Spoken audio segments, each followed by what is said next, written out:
Scrambling for a solution. Winter weather expected to hit this week, and before those flakes start to fall, leaders are hoping to adopt a new system to send out emergency alerts after the system that many of us were using, Code Red, was hacked weeks ago. These are some of the communities that depended on Code Red to get all that information out. All contact information like your name, your address, phone numbers, well, they were stolen by hackers. Well, tonight, one community is locking in on a replacement. Sarah Horbakowitz joins us live from Elbert County tonight. Sarah, you spoke with some folks who have just experienced how critical these alert systems are to their communities. That's right, Karen. In emergency situations, first responders will likely tell you that every second counts. And that was the case here last week when a 9-year-old boy was missing. I spoke with a woman who saw that boy, and she says if an alert had gone out, she believes people could have found him sooner. And with winter weather on the way, the community here is on high alert. When Jamae Corcoran set up her food truck social media pages, she never thought she'd post something like this. I got a text. There was a 9-year-old boy that was missing.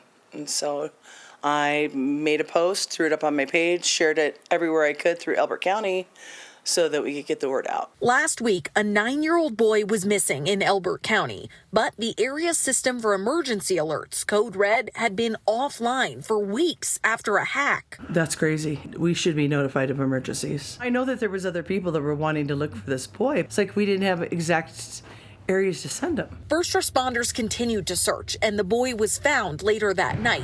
In emergencies like blizzards or floods, there are still state and federal alert options, along with going door to door, but Elbert County's undersheriff says those can take up precious time. Letting them know what's going on is also very crucial. So if we had an armed, dangerous person out there, we really don't have a quick way to get people notified about that. This is the best solution out there that we know of. A new solution came Monday morning in the form of a new contract with Motorola's emergency communication service, RAVE. The county's emergency management team will now be starting from scratch. Due to the data breach with the last system that we didn't want to get data from the last system and put in the new system. We're essentially starting with the system with a shell, and then it would be on our community in order to sign up in order to receive those timely notifications. The sheriff's office hopes to get the new system up and running by the end of the week, and neighbors like Jamae Corcoran plan to keep an eye out for signups and one another. If it's to protect the children in our community, of course.